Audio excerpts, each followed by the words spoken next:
I don't know how my nephew's died, but the fact that he could kill his own two children is beyond belief, you know? And that is something that... London, a cold afternoon in late December 2015. A mother and her two children left home and never returned. No text messages, no goodbyes, no warning signs. A few days later, relatives began to worry. The police got involved. Neighbors said they saw nothing unusual. But then, in the back garden, where children's laughter had once echoed, a shocking discovery was made. Sian Blake, a TV actress once loved by millions of viewers, disappeared with her two young sons in her own home.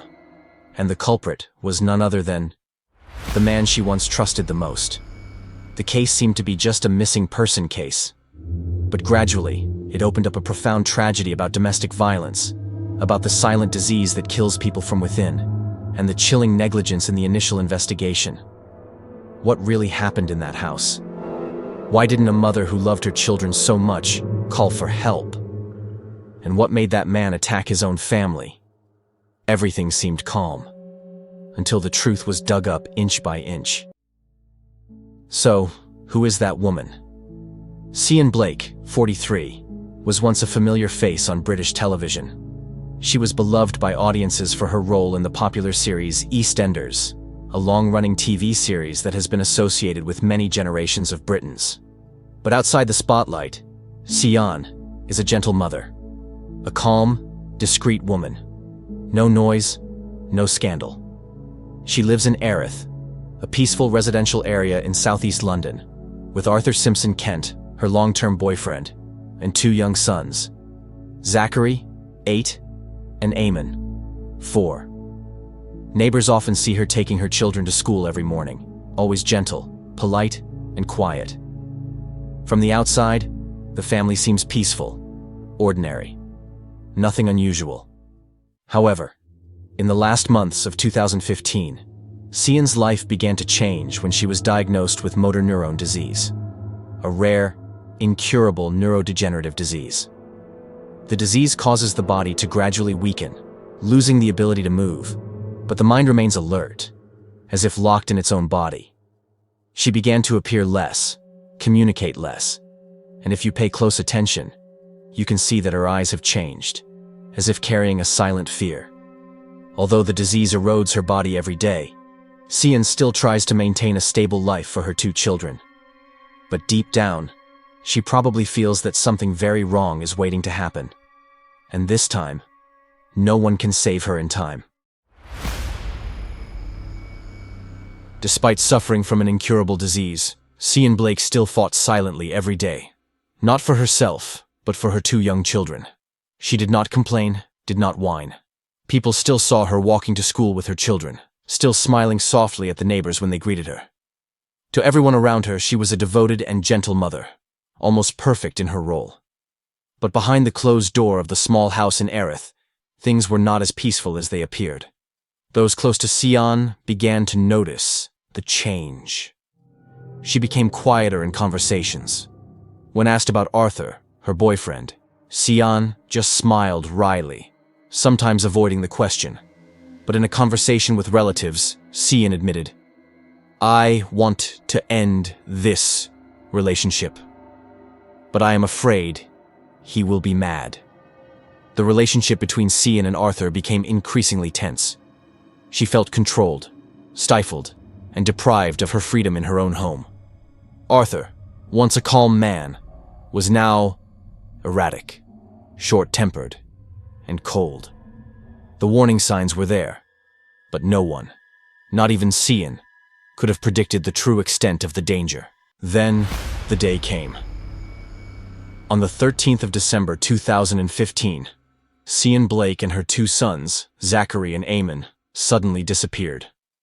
Not a word, not a text, or a call to relatives. Sian also missed a scheduled medical appointment, something she had never done before. The family began to feel uneasy. Sian's sister tried to contact her several times but got no response. When she called home, Arthur Simpson Kent, Sian's boyfriend, answered strangely and vaguely. He said Sian needed some time off. that she wanted to get away from everyone to calm down. But that explanation did not convince anyone. Sian's relatives insisted that she would never leave without telling them, especially in her fragile state and worrying about her children's every meal and sleep. As the days passed, worry turned to panic. On December 16, 2015, after 3 days of absolute silence, the police were officially reported missing and opened an investigation. They went to Sian's house to check, but strangely, Arthur had also disappeared. The only man who could explain everything was now missing.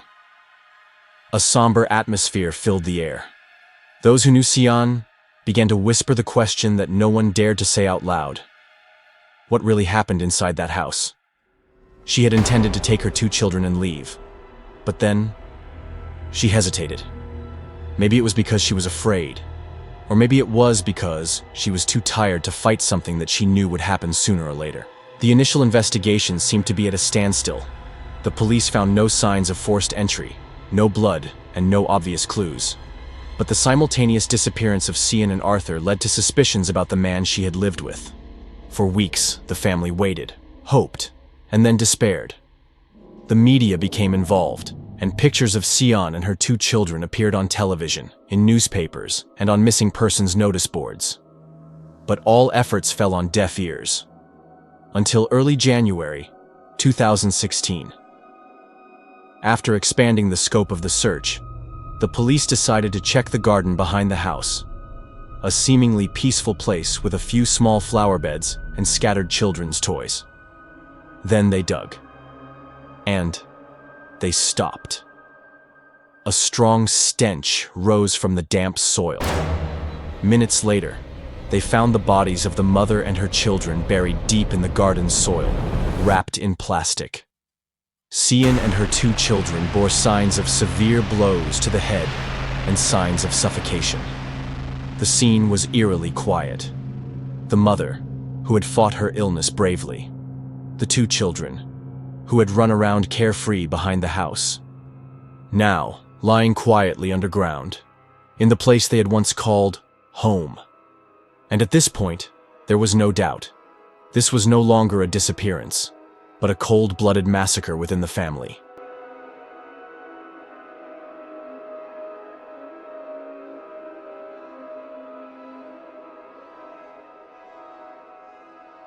The autopsy results, released shortly after the bodies of Sian Blake and her 2 sons were found, confirmed what many had tried to deny. All 3 had died on the day they went missing, December 13, 2015. Sian had been hit multiple times in the head, causing severe brain trauma before being strangled to death. The 2 boys, Zachary and Eamon, suffered the same fate. Both had signs of manual suffocation, with no obvious signs of restraint or resistance. Experts believe they were taken by surprise and left unprepared, resulting in a quick and silent death. However, what made people shiver even more was the fact that the killer calmly buried the bodies of the mother and her 2 sons in the backyard, where the laughter of children had once echoed. This act not only showed coldness, but also a clear sign of the level of calculation and intention in the crime. For the police, the case was now beyond doubt. This was a carefully planned cold-blooded murder. After the post-mortem examination, there was no doubt. This was a deliberate murder, with a sick single mother and 2 completely innocent children. So who had a motive? Who was the last person living with them? All the clues pointed to a familiar name: Arthur Simpson Kent, Sian's long-term boyfriend, who had lived with the 3 of them, and who had reported that she wanted to get away from it all and have a rest. By the time the police tried to contact him again to get a statement, Arthur had disappeared without a trace. They arrived at the house to find that he had left just days after Sian went missing, and, most suspiciously, he had left no explanation. By checking passports and immigration records, police quickly discovered that Arthur had flown to Ghana, West Africa, just 2 days after the disappearance, around the time the bodies of the 3 children were still lying on the ground, undiscovered. A decision to flee so soon after the deaths of the victims. That says more than any confession. the investigation turned international. Working with Interpol and the Ghanaian authorities, the UK issued an international arrest warrant for Arthur Simpson Kent. Meanwhile, in the UK, police continued to collect evidence from the crime scene. Items that had been disturbed in the house, traces of digging in the garden, statements from neighbors who heard strange noises on the night of Sian's disappearance, but did not think it was serious. Pressure from the media and public opinion was mounting. Why was a man with a history of violence not being watched more closely? Why did the police only open an investigation 3 days after a terminally ill mother went missing with her 2 children?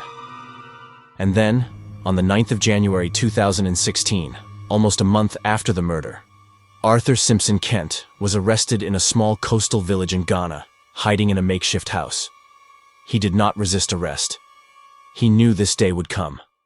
The first images of Arthur in handcuffs were brought back to Britain through the press, and public opinion has now shifted from fear to outrage. A man who had lived as a husband and father in that family could be capable of such cruelty. But the question remains, why?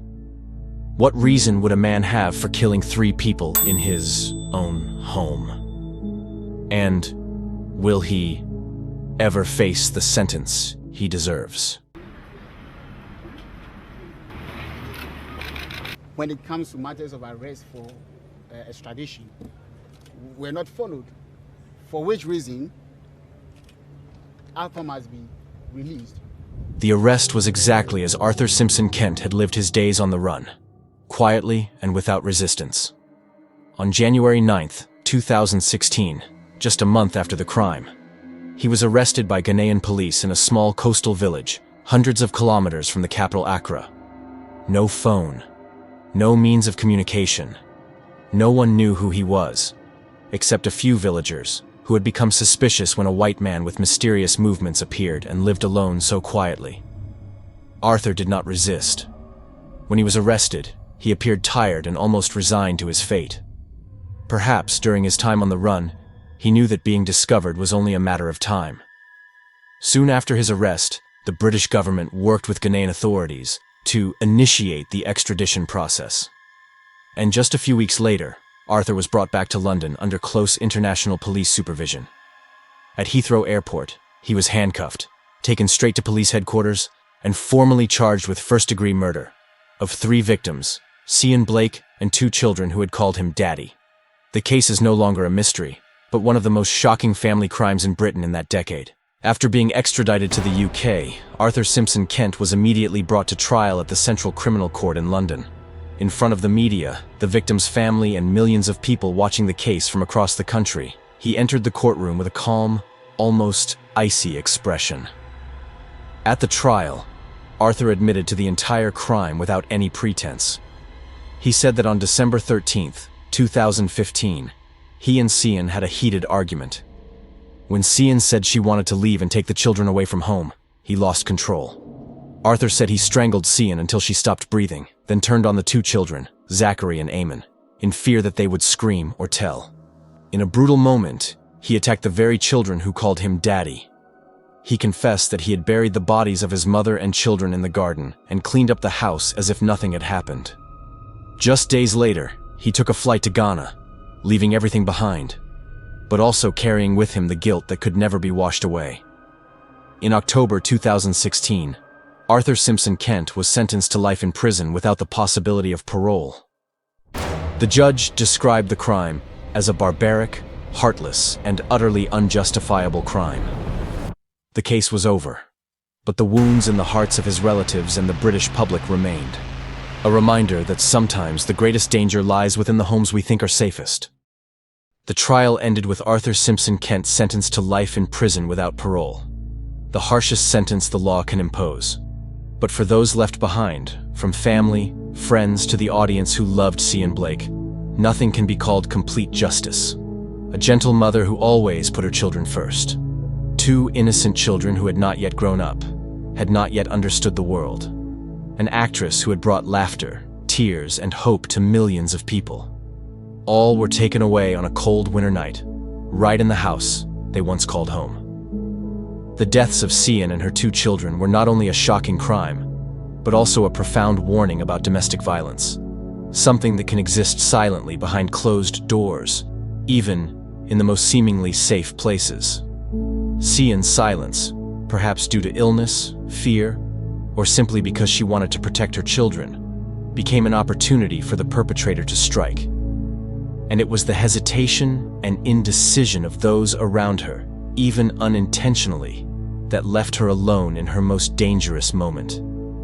This loss cannot be measured by tears or time.